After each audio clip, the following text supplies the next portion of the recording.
Hello കൂട്ടുകാരെ, ഞാൻ ജയസ് ഗാർഡനിൽ ജയശ്രീകുമാരാണ്. ഞാൻ ഇന്ന് നിങ്ങളെ കാണിക്കുന്നത് ഞാൻ ഗ്രൗണ്ട് ഓർക്കിഡ് നടന്നു വിധാട്ടോ. രണ്ട് രീതിയിൽ ഞാൻ നടാറുണ്ട്. സാധാരണ മണലും ചാണകപ്പൊടിയും കൂടിയുള്ള മിശ്രിതം, പിന്നെ വേറൊരു രീതിയും കൂടി ഉണ്ട് കേട്ടോ. ഇതൊന്ന് പരീക്ഷിച്ച് നോക്കട്ടെ എല്ലാവരും. അപ്പോൾ ഞാൻ അതിനായിട്ട് നമ്മുടെ മെറ്റൽ, ബേബി മെറ്റലാണ് നല്ലത്.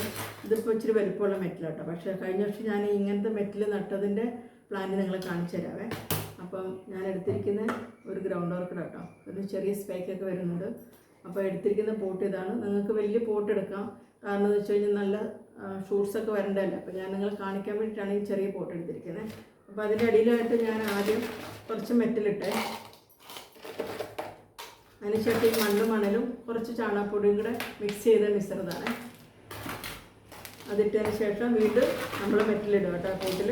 എന്നിട്ട് ഈ പ്ലാന്റ് ഇങ്ങനെ ഇറക്കി വെക്കുക. പ്ലാന്റ് ഇറക്കി വെച്ചതിന് ശേഷം വീണ്ടും ഈ മെറ്റലൊക്കെ നിറയ്ക്കുക. അപ്പോൾ എല്ലാവരും ചോദിക്കും, ഇത് ഭയങ്കര ചൂടല്ലേ ഈ കല്ല്. പക്ഷേ ഇതെന്താണെന്നറിയോ, നമുക്ക് ഈ കല്ലിൻ്റെ മുകൾ ഭാഗം മാത്രമേ ഇങ്ങനെ ഡ്രൈ ആയിട്ടിരിക്കുള്ളൂ, ഉള്ളിൽ നല്ല തണുപ്പായിരിക്കും. അപ്പോൾ എല്ലാവരും ഒന്ന് പരീക്ഷിച്ച് നോക്കണേ. ഞാൻ സാധാരണ മണ്ണിൽ വെച്ച ഗ്രൗണ്ട് ഓർക്കിഡാണ്. ഇതിന് 2 ഷൂട്ടേ വന്നത്. അതുപോലെ തന്നെ ഇതുപോലെ പരീക്ഷണം നടത്തിയ കേട്ടോ. എല്ലാവർക്കും കാണാൻ പറ്റുമെന്ന് എനിക്കറിയില്ല. ഇതൊരു കല്ലുണ്ട്, അപ്പോൾ അതുള്ള എനിക്ക് തെളിവ്. അപ്പോൾ ഇതിൽ നിറയെ ഷൂട്ട് വന്നു കേട്ടോ. പൂവുണ്ടായില്ല ഇതുവരെ. ഇതാണ് ഏറ്റവും ആദ്യത്തെ പരീക്ഷണം. ഈ കവറിൽ വെറുതെ ഒന്ന് വെച്ച് നോക്കിയാണ് എങ്ങനെ ഉണ്ടാകുമെന്ന് അറിയാൻ വേണ്ടിയിട്ട്.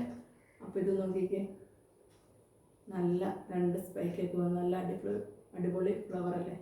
3-4 ഷൂട്ടുണ്ട് കേട്ടോ. അപ്പോൾ ഇതുപോലെ എല്ലാവരും ഒന്ന് പരീക്ഷിച്ച് നോക്കുക. ഈ വീഡിയോ നിങ്ങൾക്ക് ഇഷ്ടമായെങ്കിൽ അഭിപ്രായങ്ങളൊക്കെ ഒന്ന് പറയണേ.